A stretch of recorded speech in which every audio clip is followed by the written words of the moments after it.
Good afternoon, everyone.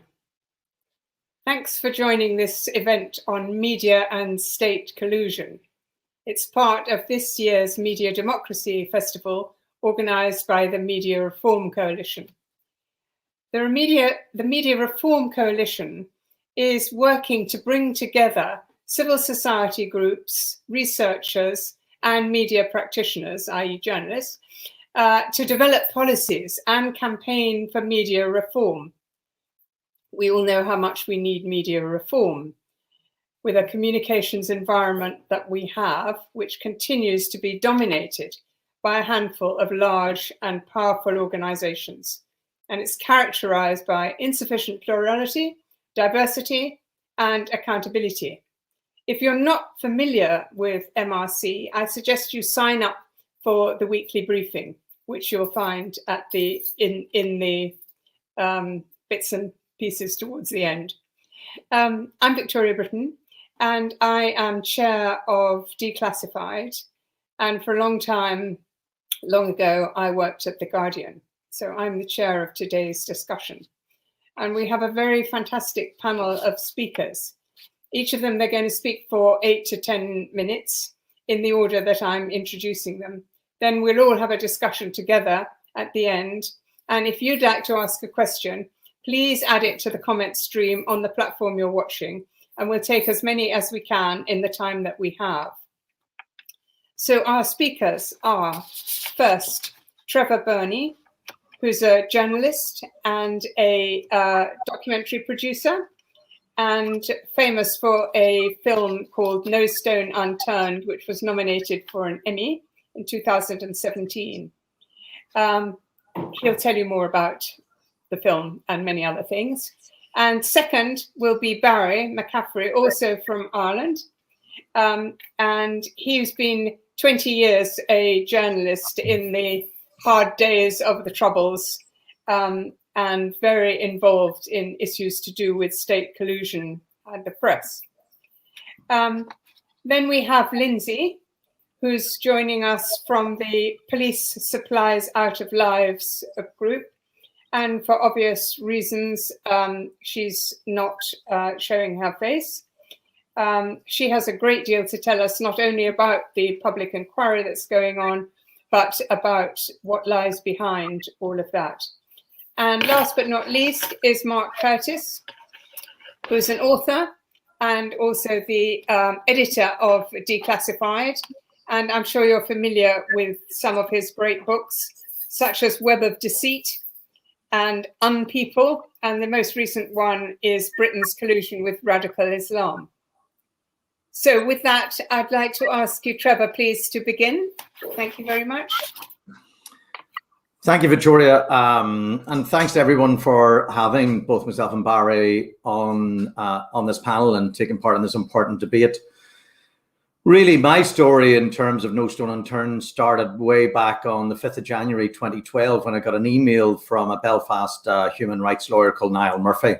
Niall was representing the families of 6 men who'd been murdered in 1994. They had gone to a small, isolated Irish bar on the evening of the 18th of June 1994 to watch the Ireland versus Italy World Cup soccer match that was taking place in Giant Stadium outside New York. And the television was in the far corner of this one room, and not much bigger than the room that I'm in right now. This little room, the TV was in the top corner, and all the men were standing with their back to the door when 2 members of a loyalist paramilitary gang arrived, one of them holding an assault rifle, and opened fire, killing 6 men, injuring several others. And this was just, this massacre took place just a few weeks before the IRA declared its ceasefire in August 1994, and the loyalist paramilitaries themselves declared ceasefire a few weeks later. So just right at the moment where the people of Ireland, North and South, were looking forward to peace, this horrendous event was visited upon this village. It's little more than actually a crossroads with a church, a cemetery, a couple of houses, and a church and a bar. And that's really all it is. And it was simply chosen by the Loyalists because all the men in the bar that night happened to be Catholic, although there were Protestants already there. But the men who died were all Catholics. So Niall Murphy had been representing the families for several years, and they'd gone to the BBC in Belfast asking the BBC to investigate their allegation that, in fact, the state had colluded with the killers. And the BBC had advised them that they were no longer interested in issues of legacy and collusion in Northern Ireland at that point, and were not prepared to invest the time and effort in investigating it. So I, at that stage, had set up a company, a production company, and we had launched an investigative website called The Detail. And it just so happened that Barry McCaffrey had joined us from the Irish News, where he had worked for many years, one of Ireland's leading daily newspapers. And Barry had joined us, and Barry and Niall had already been working on Loughinisland. That's the name of the village in which this attack took place. And they'd already built up a wealth of knowledge about the attack, about the victims, and had suspicions about police colluding with the killers. So Niall came to me on the 5th of January 2012 and said, would I be interested in producing a documentary? And I immediately agreed. And it just so happened at that stage I was working with Alex Gibney, who's an Oscar-winning director based in New York. And we'd worked together on a couple of films at that stage. And I went to Alex and asked him, would he be interested in directing this documentary? And he agreed. And, one thing led to another, and several years later, we produced the film No Stone Unturned, which premiered at the New York Film Festival in New York in October 2017. In that 5 years, between January 2012 and the premiere of the film 2017, there were a couple of very significant events. One, Barry was leaked a document, which I'll come back to. And the second one was that the police ombudsman, and we're very lucky that we have some great accountability mechanisms for policing in Northern Ireland as a result of the Good Friday Agreement. And one of those is the police ombudsman. So if you get anything from a parking fine that you want to complain about through to allegations of collusion, you can go to the policeman's office and they will investigate. So the Loughinisland families had gone to the ombudsman, and after a long journey, the ombudsman produced a report looking at Loughinisland in June 2016. And in that report, he concluded that there had indeed been collusion between the killers and the police at the time, the Royal Ulster Constabulary, or the RUC in Northern Ireland. So that was a massive moment for the families who suspected that there had been collusion for many years. But here, 22 years after the attack, finally, Dr. Michael Maguire, who was the police ombudsman at the time, confirmed to them that indeed there was collusion. We were in the middle of production of the film at the time, and we decided then to obviously take his findings and try to go further, try to put on the meat on the bones of what collusion actually looked like. And as a result of incredible work by Barry McCaffrey and the rest of the team, we were able to turn a document that Barry had been leaked. He had received an envelope to the office, I believe, one day, and inside that was an unredacted report into the Loughinisland massacre. And that detailed the names of the chief suspects. It detailed exactly what the police did or didn't do. It told us that the fact that the car that was used, the getaway car, was found intact, that the rifle, the assault rifle that was used, was discovered within weeks of the attack, that the boiler suits and the balaclavas that the terrorists had worn were found, that they knew within hours of the attack exactly who the chief suspects were, but yet they didn't arrest them for several weeks. And when they arrested the chief suspect, he had received a phone call the night before to tell him the police were coming. And it also turned out, incredibly, that the wife of the chief suspect's name, we named in the film as Ronnie Hawthorne, his wife Hilary just happened to work in the police station down the street or down the road from where the attack happened, and that her husband, who had been a former member of the Ulster Defence Regiment, a British Army regiment in Northern Ireland, had been suspected of being involved in several other murders leading up to the attack in Loughinisland in 1994. So through the work of Barry, we were able to put all this information into the public domain in the film that we released in October 2017. And one other element, just we don't know what went on between husband and wife, the chief suspect and his wife, but Hilary Hawthorne on St. Valentine's Day in February, after the attack of the previous June, wrote a letter to a local nationalist councillor in the area around Loughinisland, saying that her husband had been involved in the attack, and here's the names of the others, and that she herself was aware that the attack was going to happen, and but wasn't involved in the night. And we knew then the police had not done anything really about that. They hadn't pursued it. And through witness testimony from former RUC officers and everything else, we were able to put together that this is what collusion looked like. This, you talk about Northern Ireland, you talk about the conflict, this is what it looks like. So the film came out in 2017, and incredibly, the police a week later announced that they were going to investigate the film, but they weren't going to investigate the allegations of collusion. They were going to investigate the leaked letter, the leaked document that Barry had that was in the film. So they announced in October, November 2017, there was going to be an investigation. And on the 31st of August, the following year, I was awoken at 7 a.m. in the morning to dozens of police officers outside my home, coming through my front door, arrested me, took me to a terrorist suite in the centre of Belfast, where I was put in the cell. But before I was put in the cell, I looked to my right and I could see a pair of boots outside a cell beside me, and I knew they belonged to Barry McCaffrey. So I knew that Barry McCaffrey had also been arrested in the same morning. So the two of us were held for 14 hours and questioned about breaching the Official Secrets Act by putting the document into the public domain. And while we were in the cells, while we were being questioned, Barry and I launched a judicial review of the decision, not only to raid our homes and arrest us, but also, what we weren't aware, they were raiding our offices in the centre of Belfast, and they were taking away computers, taking away laptops, taking away documents, taking away lots of journalistic material. They took my children's phones, they took my wife's iPad, they took homework on a USB key, they took loads of material from our homes and from our offices, and we launched the judicial review in order to to try to push back on what the state had done to us.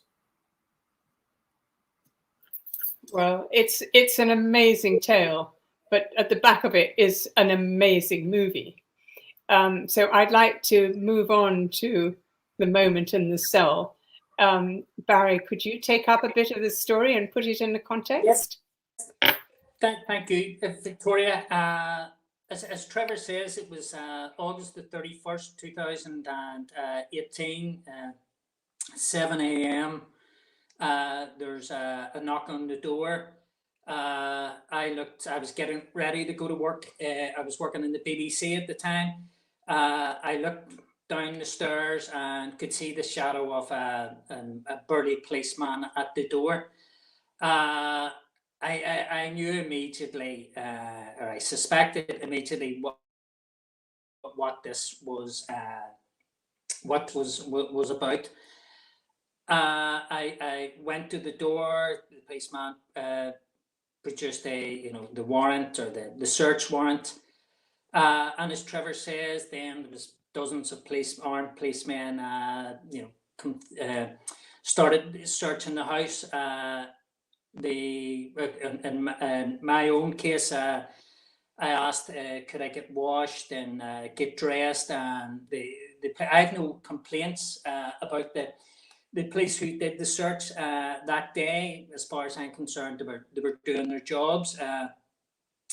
But the sergeant in charge said, right, well, yeah, you can get washed and dressed, but there's going to have to be a policeman with you.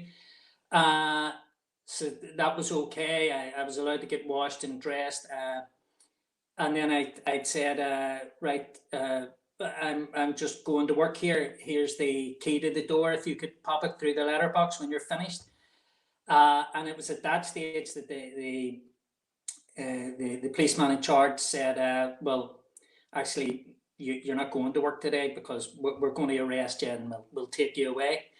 And as Trevor says, we were brought to the serious crime suite in the centre of Belfast.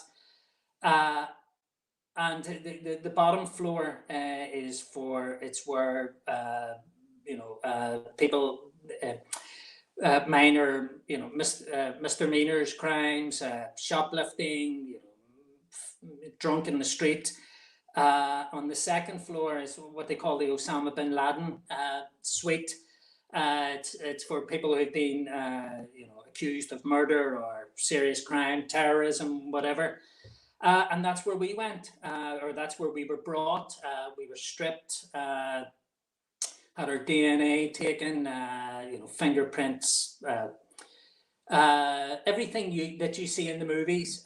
You're taking your clothes off and everything else. You're put in a cell, and then we were, as Trevor says, we were kept apart for all day.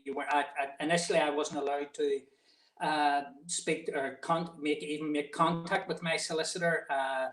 So there's this whole dehumanizing, degrading. To me, it's a deliberate practice. When we were eventually, or when I was eventually taken out for questioning, and one of the striking points during the whole day was I was asked by one of the detectives, and this is all on record and CCTV, or I was asked was I not ashamed of the hurt and the pain caused to that the film and myself and Trevor had caused to Ronnie Hawthorne. And this was a sort of a car crash jolt type moment, because she said, sorry, did I miss something there? Have I heard you wrong? Who? Ronnie Hawthorne?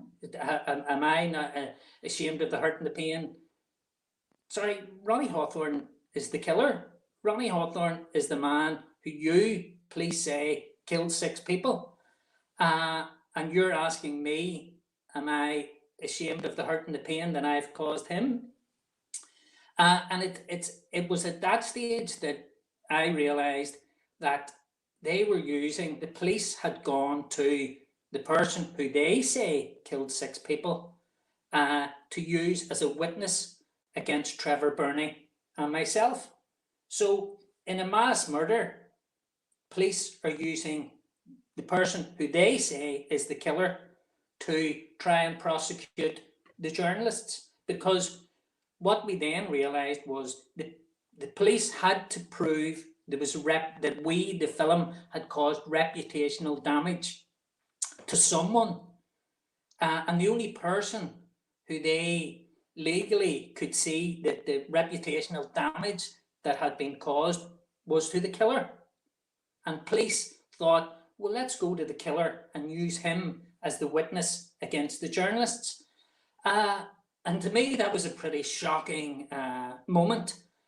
And we were, as Trevor says, we were held for 14 hours, accused of breaching the Official Secrets Act. We were accused of theft because supposedly this document had been stolen.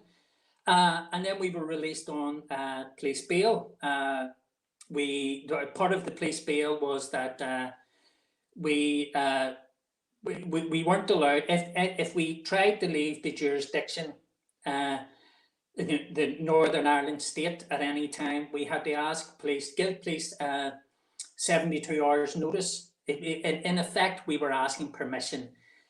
So if it was my mother's birthday, the birthday party was 50 miles down the road in the south of Ireland, and I had to ask police, could I go to my mother's birthdays?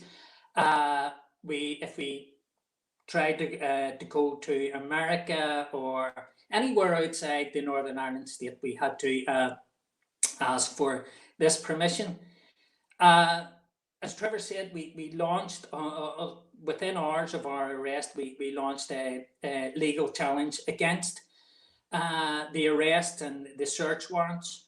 And that case came to court on the following year. It took us, we were on bail, police bail for a year. And what we began to see was it wasn't us who were on trial, it was press freedom. It was the media who was on trial, because against us in the case, there was the Deputy Prime Minister, David Lidington, Deputy Prime Minister at the time. He was represented in court.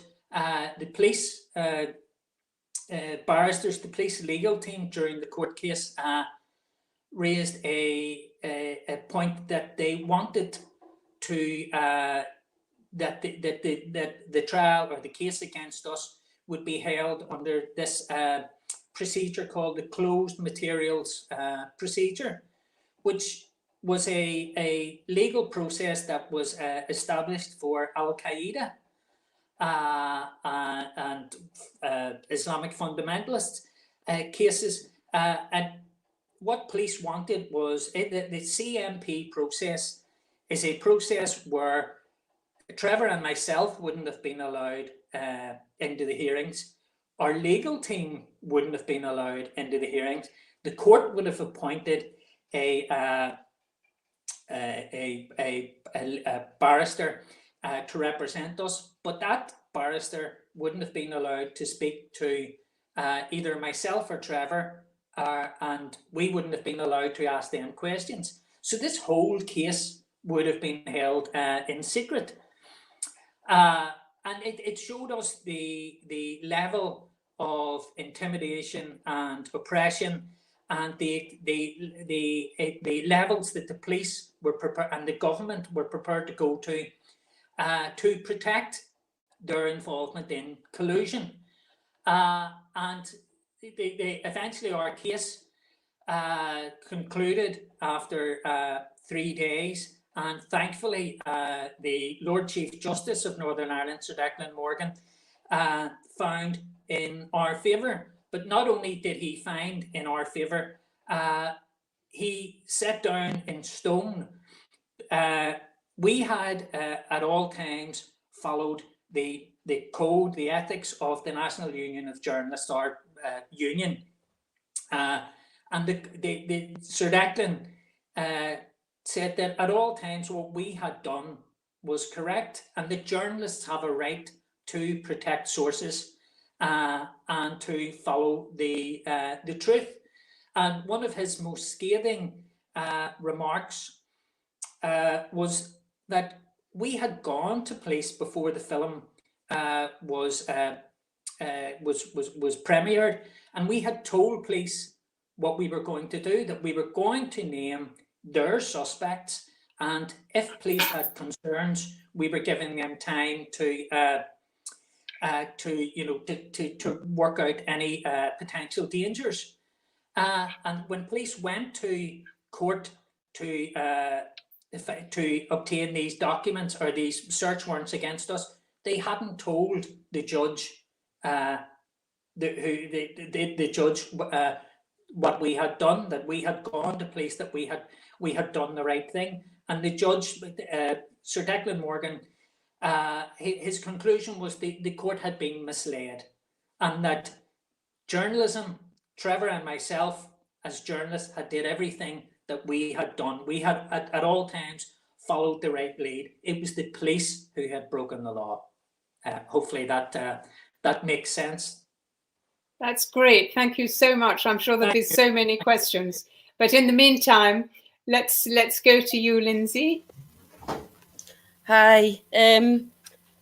Sorry, just reeling a little bit from what I've just heard from Trevor and Barry there. So yeah, I've just got to explain. I'm not showing my face on screen simply because I have an anonymity order. in the undercover police and inquiry process. So yeah, that's why I choose not to have me image seen.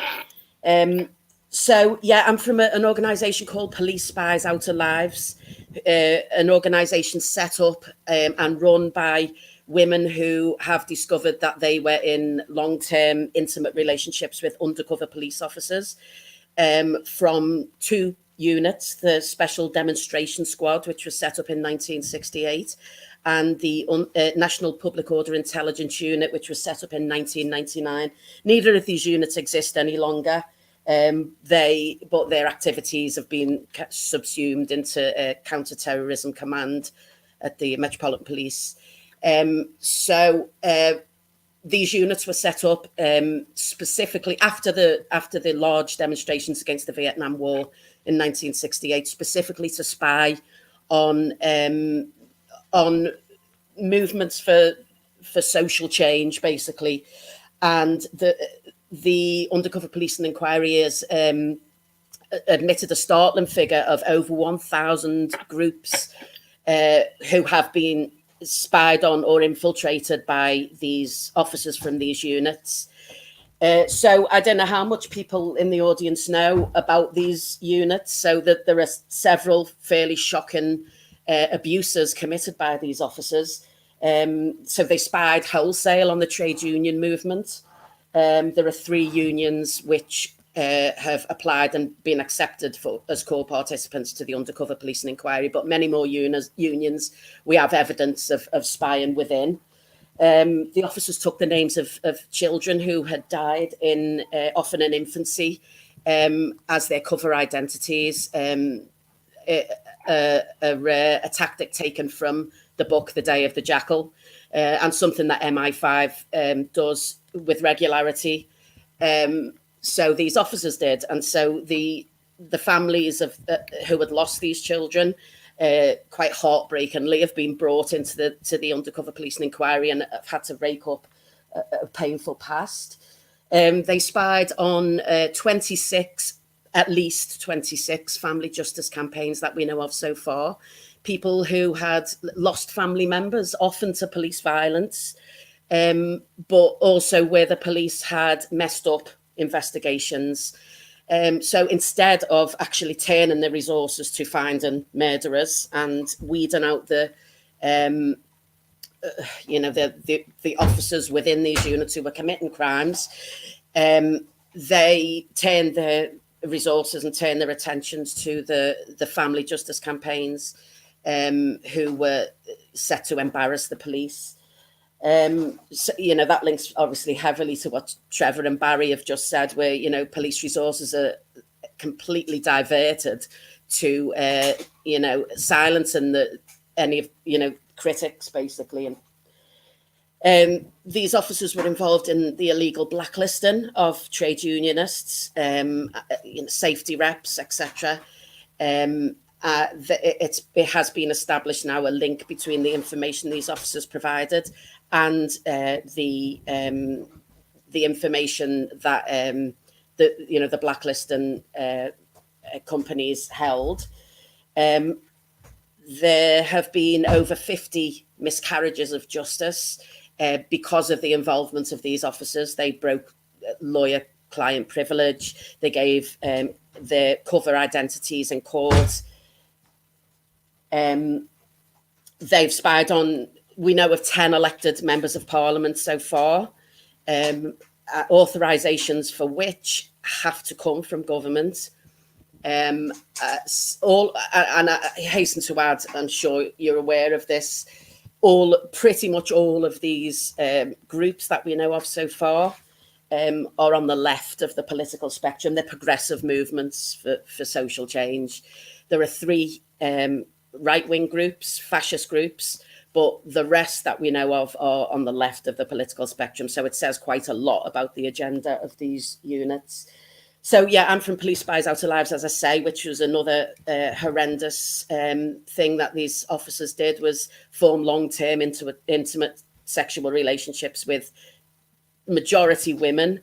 The longest we know of is 6.5 years. And we believe this is a tactic, not just of these units, but we believe this is a tactic of undercover policing generally, and also in the security services to use women to shore up undercover identities and, you know, for sexual gratification. You know, we can only guess at the motives. So the undercover policing inquiry was called in 2014. By the then Home Secretary, Theresa May. She was forced into calling that inquiry as a whistleblower who was an SDS officer, made public that he was tasked not only to spy on the Lawrence family, Stephen Lawrence family, but to discredit them. And so that, with that, and also the women's stories starting to come to public attention, a public inquiry was called. It began in 2015. It was due to report in 2018. And actually, it only started hearing evidence last November. And it's now due to finish in 2024, possibly 2026, some people believe. And the delay has been because the police are holding on to every bit of information that they possibly can get away with. And they've made wholesale applications for anonymity as well. And I have to say that the judge, who was handpicked by Amber Rudd after the first judge died, is from the very secretive Investigatory Powers Tribunal, and is basically taken the claims that the police are scared of us left-wing extremists into, he's taken that as read, basically, and they are being afforded complete anonymity, so their real names and their cover names. A large proportion of them, we will never know who they are, and so we will never know the abuses they committed whilst undercover. We have big problems with the undercover policing inquiry. We're sticking with it because it is, we think, the only way we will get any disclosure. The police have given us nothing, and have made constant attempts to have our civil cases shut down, just to avoid disclosure at every part of the process. But we're sticking with it. It's a massively imperfect public inquiry. There's a single judge who is a 70-year-old white male, and he believes he's resisted all attempts to have a panel of experts appointed with expertise in institutional racism, institutional sexism, and class bias, which we think are absolutely central to this this spying. So also horrendously, it's just examining undercover policing in England and Wales. Scotland and Northern Ireland are left out of the inquiry process. It's absolutely unbelievable to us. And the judge is, in the name of national security, not streaming any of the evidence. So we were, on the very first hearings, which happened after 5 years, last November, were given to us by a rolling transcript. So it's, you know, we're fighting tooth and nail to actually be able to participate in the evidential stages of these hearings. So, yeah, I think my time is up. I hope people ask questions about the Covert Human Intelligence Sources Bill and the new Police Crime Sentencing and Courts Bill. They're absolutely essential to this type of spying. So, yeah, I'll stop because I think I've run out of 10 minutes.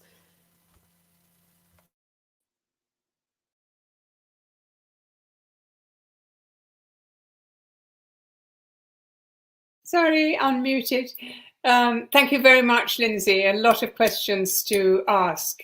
But before we get to questions, let's go to Mark.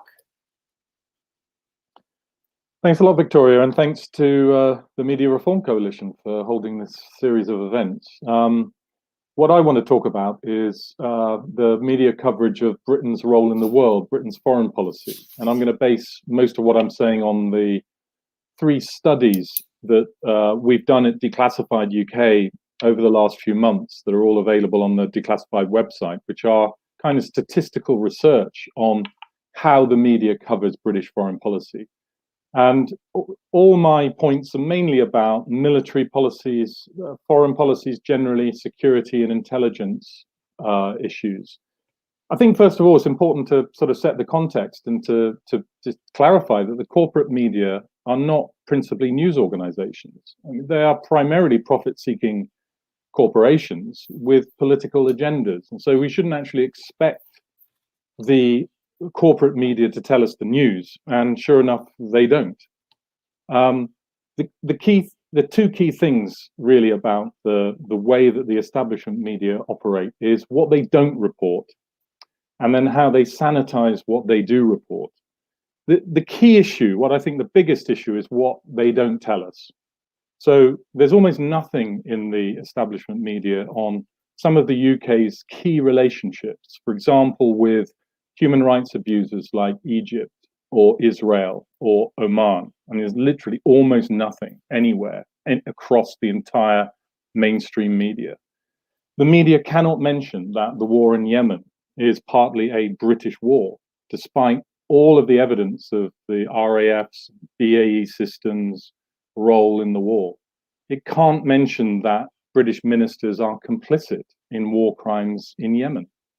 It can't mention the truth about the massive extent of UK support for Saudi Arabia. It can't mention that the UK is a serial abuser of human rights around the world when you look at its allies. It can't mention that the UK is a warmongering state, a rogue state that routinely abuses human rights. And it can't mention the systematic role that the royal family plays in cementing Whitehall's support for its favorite dictators and torturers. All these things are off the radar. Not a single one of our Declassified's revelations since we started in 2019 has been covered in the corporate media, and we never expected them to. The establishment media, as a general rule, does not cover important stories on the UK's role in the world. There are some exceptions, but really not many. So we can't expect the establishment media to reveal what the UK oligarchy does, because actually they're part of it. The corporate media prefer fairy tales about how the UK promotes peace, democracy, and human rights all over the world. And just occasionally they might make mistakes or violate those grand principles in a sort of in a unique or unusual way. Specifically on the issue of media collusion with the state, I just wanted to raise a couple of points because this is routine. The first key thing is the agenda setting role of the media. The media largely follows the state in covering certain issues rather than others. So, for example, Russia, China, Iran, Syria, they're the official enemies, and they're the countries who are largely held to account by the British press, not the UK itself. So the official enemies received endless coverage, particularly about their human rights abuses and the way they repress their populations. Practically anything can be said about the official enemies, however outlandish. But on our allies, the media routinely buries that evidence or downplays their crimes and downplays the role that the UK plays in those crimes. The second key point, I think, about media state collusion is that it's important to realize that most media coverage of the UK's military and foreign policies actually derives from the Ministry of Defence and the Foreign Office itself. Government press releases are regularly reproduced in the corporate media as news pieces. And that happens routinely, practically daily. Numerous other pieces are based on Whitehall sources, anonymous sources. So the corporate media constantly acts as a platform to amplify the views of the state. And in those articles, there are routinely no or few critical or challenging comments or qualifications to what ministers or officials claim. So they end up just parroting what the state wants to be published. And much of the time, defense and foreign policy journalists don't even pretend to be doing anything else. I mean, they don't even pretend to be journalists. They're actually happy acting as simple conduits of information coming from the state. And they see their role as actually amplifying the role of the state. And what this means is that, to a large extent, the MOD and the Foreign Office, but especially the Ministry of Defence, in effect, control a large amount of what is published in the media. about UK military and foreign security policies. And that is a massive issue, which I think most people are not aware of, where the information, this information in most, I would say, articles actually comes from. This is completely not a conspiracy. I mean, it's journalists willingly participating in a system where they want to increase their access to government and are quite happy playing their role as useful idiots. Now, that's not to say that there aren't occasionally articles that appear in the mainstream press, mainstream media, that reveal or criticize certain aspects of British foreign policy. Ultimately, the system is not monolithic, and it is possible to occasionally get independently minded critical stories covered. But the first thing to say about that is that those critical articles are actually very rare, considering the extent of what Britain is actually doing in the world. The number of critical articles is very rare. And they're usually sanitized in language more acceptable to those in power and don't tell the full story. When articles on very sensitive subjects appear, like, for example, UK involvement in war crimes or illegal or covert policies, those articles are usually quickly forgotten and not repeated in subsequent media coverage on the same issue. As I said, the keeping of the public in the dark is certainly not a conspiracy. It's worse than that. There are no formal curbs on individual journalists telling the truth. It's groupthink. No one is telling journalists formally not to write certain things. Journalists largely think the same and prioritize their careers over telling the truth. There's constant self-censorship, and journalists know that they destroy their careers if they consistently told the truth. So they play happily a game. The corporate media we have serves our governance system, which is more oligarchy than democracy. That's also something, of course, that corporate media cannot admit, that we have a deeply elitist, secretive, authoritarian form of governance that really does not work in the national public interest at all. The journalists push the illusion of Britain being a full democracy at home, just like they push the illusion that Britain is concerned with promoting democracy abroad. I think, just in conclusion, I mean, because what do we do about this? I think that our task is basically to dump the corporate media entirely. They cannot be reformed, since as private corporations with profit-seeking agendas and very clear political agendas, their structures will always serve the establishment. The BBC might be able to be reformed to a certain degree, yes, but never to the point, in my view, that it will ever become a true public service under the current political governance system that we have, which is a deeply elitist and secretive one that resembles more oligarchy than democracy. The people need to be encouraged to do two things, in my view. One is to support and fund independent media, so we have a more pluralist information system. So we have people accessing information from way beyond the mainstream. And the second thing is to challenge corporate media more and expose them for what they are, part of the UK's ideological system that does keep the public in the dark about what's being done in their name, that is far too close to the governance structures that are ruling in our country.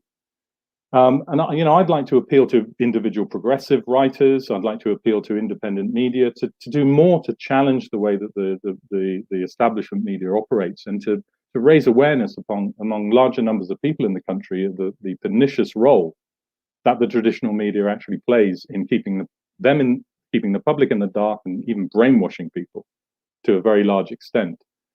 So my view is we shouldn't complain about how the establishment media operates, because the corporate media is not meant to tell the truth, is not meant to tell the news. What we should be doing is exposing how it works to larger and larger numbers of people. Thanks. Thank you very much, Mark. Well, we've got a lot of questions. And some of them were answered by Mark in that section, but I'm just going to try and pick a little bit between them, and any of you, of course, answer. But I want to just put there was one to Barry. Have you, when the questioner says you were very struck by your niceness to the police and felt they were just doing their job when they came to your house and so on, and wants to know whether you've changed your attitude as a result, and you could no longer really say that you didn't feel any ill will. No, listen, these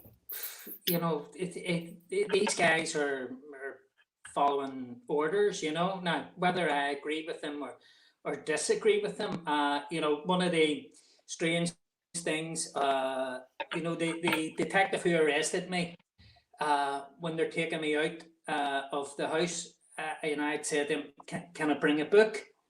He said, yeah, that's okay. So, we get down into the custody suite, and he says to me, before he's booking me in or handing me over, he says, they're going to try and take this book off you.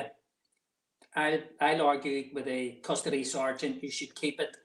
But, we'll do our best. And they did. They tried to take the book off me. And, he said, Sarge, do me a favour, let him keep the book, And they did. So I'm in the cell, and one of the custody guys, he opens the cell to bring me out for questioning, and he could see I'm annoyed, at something. And he goes, what's wrong? I said, I brought my book. I said, but I forgot my glasses.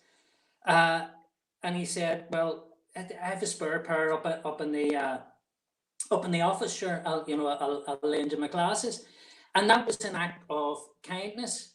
But the people who I can't forgive are the senior police officers who started all this, who have wasted millions of pounds of taxpayers' money, who knew that we had done the right thing, and they wasted millions of pounds to protect themselves in collusion. And they retired with their big fat pensions, and they've never been held to account. The courts have found that they broke the law, that they misled the judges to get the search warrants. If they knew that, if they had have told the judge when they went to get the search warrants to arrest us, if they had have said to the judge, oh, by the way, these guys came and told us exactly what they were going to do, and they acted journalistically and within the law at all times, they knew they wouldn't have got the search warrants and they wouldn't have been able to arrest us. So they to my mind, they misled the court, and yet they're allowed to, we were the compensation.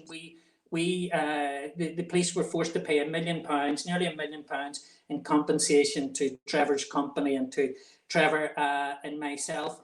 Millions of pounds have been wasted for this whole case to go through the courts, and that was money that could have been spent on COVID, or could have been spent bringing justice to victims. And none of these police have been held to account. So that's who I feel anger towards. The system was allowed to protect collusion, and I think that's unjust. Okay. Thank you very much. There's one other Irish question. Maybe this should go to you, Trevor. Somebody's asking that about the BBC. We know it's very pro the British state when it comes to foreign affairs. And how is the BBC viewed in the north of Ireland? Well, it's a good question. And I was listening very carefully to what Mark was saying, and very interested in what Mark was saying in terms of the British media's reporting from abroad. I think that from a Belfast perspective, and probably one of the reasons that I was interested in getting into journalism in the first place, and that feeling that the BBC correspondents coming in from London into Northern Ireland never really portrayed properly and accurately exactly what it was like on the ground. And I can understand, I'm over 30 years of journalism myself, when you're parachuted into somewhere that new and different and difficult, it's not easy. I appreciate that.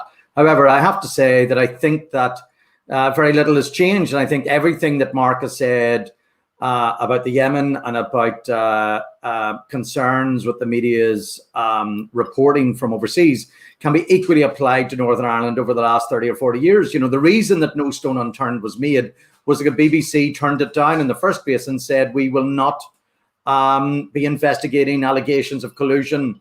Now, that was a senior editor's decision at the time. I'm not aware of exactly what was going on that led him to take that decision.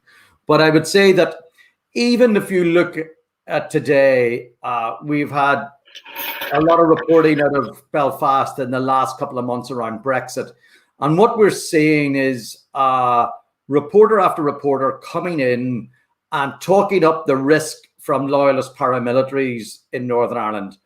And what you'll see are murals appearing on walls and, you know, briefings and etc. that is presenting a picture to the world that loyalist paramilitaries in this part of the world are prepared to resort to violence to oppose an Irish sea border. Now, what I would say about that is a couple of things. First of all, you've got to remember that loyalist paramilitaries were very heavily penetrated by the intelligence services, MI5, and the special branch here, right throughout the last 30 or 40 years. You know, essentially in Loughinisland, in the incident that we investigated, you know, we reckon that of the 4 people that were closely involved in the attack, as many as 3 may have been working for British intelligence services. And there have been various inquiries into the murder of human rights solicitor Pat Finucane and that of Sir John Stevens, former head of the Met, has found that that loyalists have been penetrated at a very heavy level. You know, Barry will remember the figures, but, you know, of 120 that he arrested in his investigation into Pat Finucane, you know, 9 out of 10 were working for one form of intelligence service, another. So that isn't reported when you're talking about loyalist paramilitaries today. We have 2 miles from my home is the biggest MI5 base in the whole of the UK. You know, you've got to ask yourself why MI5 would choose a site close to the Belfast City Airport to put this huge base. Now, that's because of the threat, we're told, of dissident Republicans. I believe that there is political manipulation today. I believe that there's still collusion going on in Northern Ireland today. I believe that there are many people who take any interest in the affairs of Northern Ireland are very aware of that. But apart from a few notable exceptions, Ian Cobain, John Ware, Peter Taylor, who over the years took an interest in Northern Ireland, I mean, the reporting is very poor. And I have a lot of friends in the BBC. Barry has worked inside the BBC, but I believe that the BBC, you know, who incidentally were involved in No Stern, but then backed out at the last moment. I do believe the BBC has no interest in pursuing issues around collusion over and over again. It will pop up every so often, but then will disappear. So it's almost like we've ticked that box. We don't need to do collusion anymore. And that's okay. I'm sorry, you know, that just isn't good enough, and it's not serving audiences either here in the north of Ireland or in Britain. Thank you very much. There's one more BBC question, which I'll put to you, Mark. Somebody is asking, they're saying, obviously a non-sleeper, that they always listen to the World Service on Radio 4 during the night, and they're amazed that there's a completely different agenda. Why can't you get those stories on the daytime BBC? Well, it's true that the BBC World Service does cover a larger range of issues than the sort of the domestic service, but the BBC World Service is still propaganda when it comes to covering the UK's role in the world. It still just simply does not approach coverage in an objective and independent way. You know, it again, like the rest of the BBC, it spends far more time talking about Britain's enemies and revealing what they're up to than Britain itself. I do actually accept there's a bit more leeway for the World Service to cover things a little bit more independently than the domestic service. I think the reason for that is that ultimately, where the power lies is in the UK. So the BBC needs to be. There's more risks, if you like, telling British public the truth than there is the world public. And I think that's one of the issues that perhaps lies behind the coverage. But the World Service, is not some paragon of independent reporting. I've listened to it for a very long time as well. It has lots of interesting programs. But again, the blind spot for the BBC, for all parts of the BBC, is coverage of our own country and our own country's role in the world. That's the real problem. Right. Yeah, no, I completely agree, Mark. I mean, I'm sorry, but just I think that there is risk aversion runs right through the BBC, and reporters, once they realise that their careers are not going to be built on taking risks, they tack towards the centre ground and where the safe territory is, and that's unfortunate for our public sector, our public service broadcaster. Okay, thank you all for that. There are two questions for you, Lindsay. One is, what do you think the repercussions against the police should be in an ideal world where they could face repercussions? And at the same time, question, why don't the media cover the police spies more? Is it because it's a difficult story to make interesting, or is there some other reason? Or is it because it's mostly left-wing people that are the targets? Yeah, both those questions jumped out at me. And also, are we monitored? Are we still monitored? So if I could just give a quick answer to all of those three. So first of all, repercussions to the police. Well, we're civilly suing individual police officers, but obviously that's not where we want the blame to lie. We basically want a removal of the term domestic extremist and an end to interference in progressive political movements. That's a big ask, and it certainly won't happen whilst society and government is structured as it is. But that is what we would like, is the removal of this term domestic extremist. That's looking ever more unlikely with this right-wing government we have at the moment. So for media coverage, we are, one of our central things is we are striving for a large there's a large audience for this information. We think it has huge public significance, and there are probably tens of thousands of people who have been spied on who are unaware of that.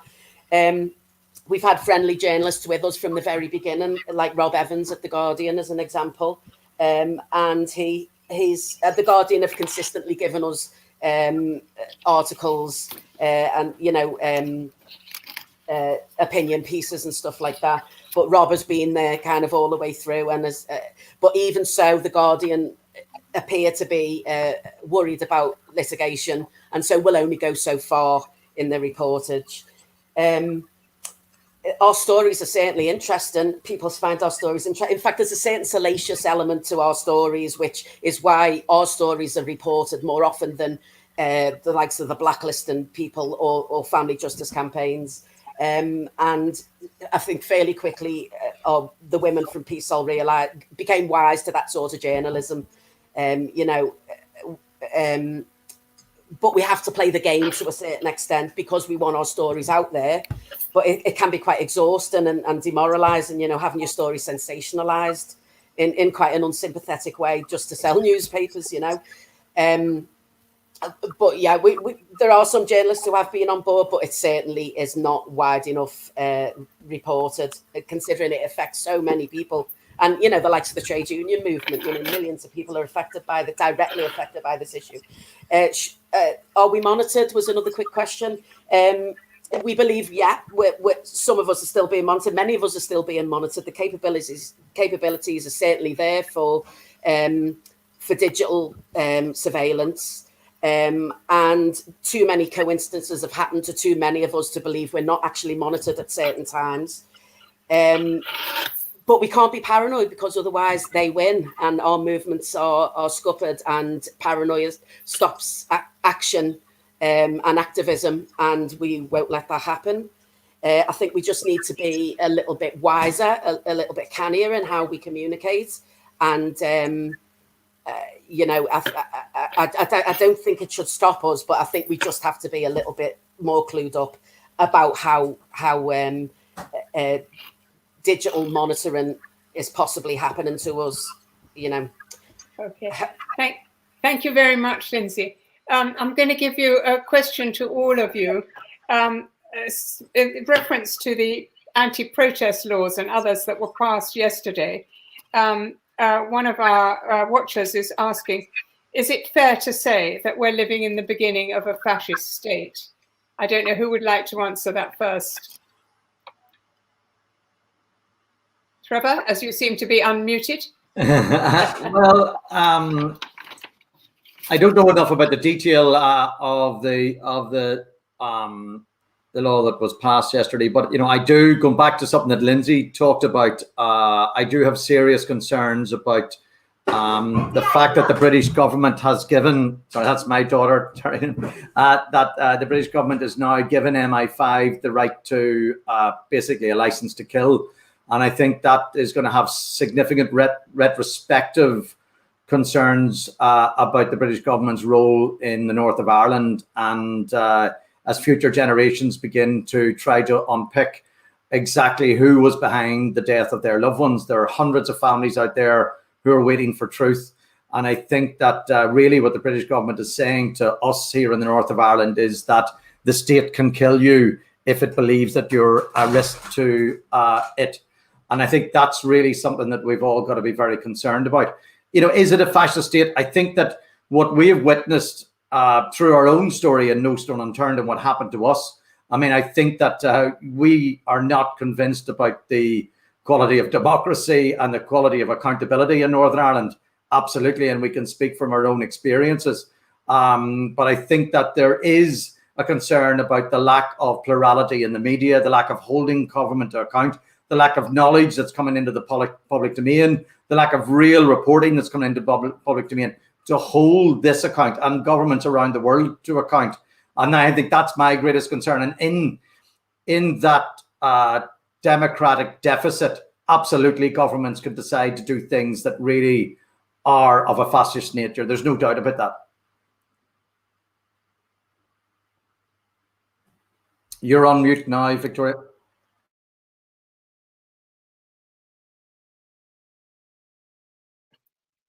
Barry, would you like to unmute and make a comment?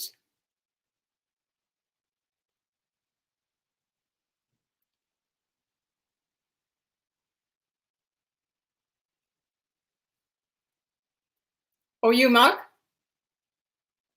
Okay, I mean, yeah, just to say, I completely agree with everything that Trevor just said, actually. I mean, I don't like this term fascist. I think it's an overused word.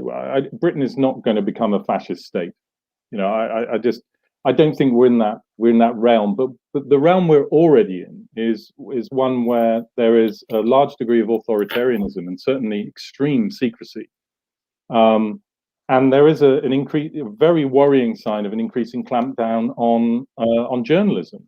You know, we know that the Official Secrets Act is meant to be reformed, and the government has put forward legislation to try and reform the Official Secrets Act, to tighten it up even further, to make it a criminal offence to release certain kinds of information to the public. That's a really worrying development in itself, another clampdown on media freedom.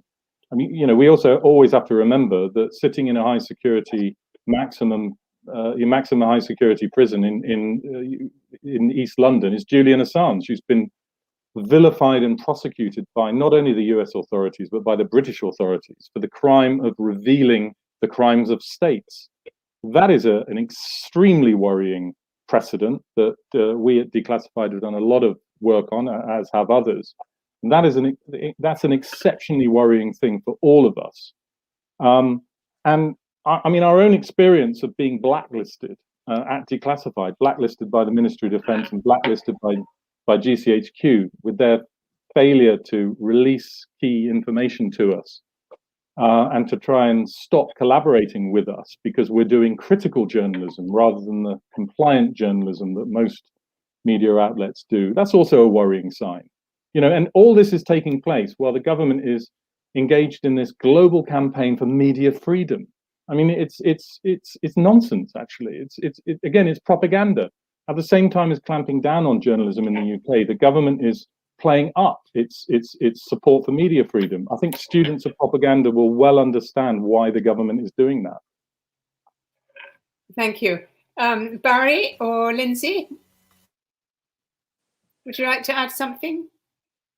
Well, just this, I agree with what Mark and Trevor have said. You know, it's Trevor will tell you when during our case, some of the human rights experts in London expressed the fear too that we had been placed on a domestic terror watch list, or that certainly the Trevor had been, and you know, we have evidence that our phones were tapped in that, or other communications. The only thing I'll add is that the only people that can change or can stop this authoritarianism or to slide towards fascism is ourselves as journalists and as individuals. But it's certainly a very frightening time for journalists and individuals. Thank you. Lindsay, let's give the last word to you. Thanks. I can't add very much to what the three speakers have already said, except to say that as media professionals, I think it would be wise to investigate the Covert Human Intelligence Sources Criminal Conduct Bill, which will soon be an act, and it will be enacted into British law, and the Police Crime Sentencing and Courts Bill. You know, these are two huge legislations which have a massive impact on human rights, on civil rights, and they're being rushed through Parliament at breakneck speed, really. So I hope to see quite extensive coverage of these two pieces of legislation. Thank you very much. Well, we could go on. I have so many questions myself, but we've run out of time. So I want to thank all four of you. A really, really interesting discussion. Really excellent. And of course, I want to thank the Media Reform Coalition for putting us all together. And I want to just remind you, it's a voluntary organisation that survives on mostly thin air and some kind donors. And for these debates, there's a list of the excellent people who've supported us. Byline Times, the Independent Media Association, the Canary, Squawk Box, Bywire News, and Manchester Meteor. And then, as I think I said earlier, that if you'd like to support the work of the MRC, please do follow the links on the closing slide. And that can sign you up for the exclusive weekly briefing from MRC, which I promise you will be very, very different from anything that you ever see on the BBC or other places. So thank you, everybody, very much for listening, and everybody who sent in questions, thank you. And I'm sorry for anybody whose questions we didn't have time to follow. But thank you all, and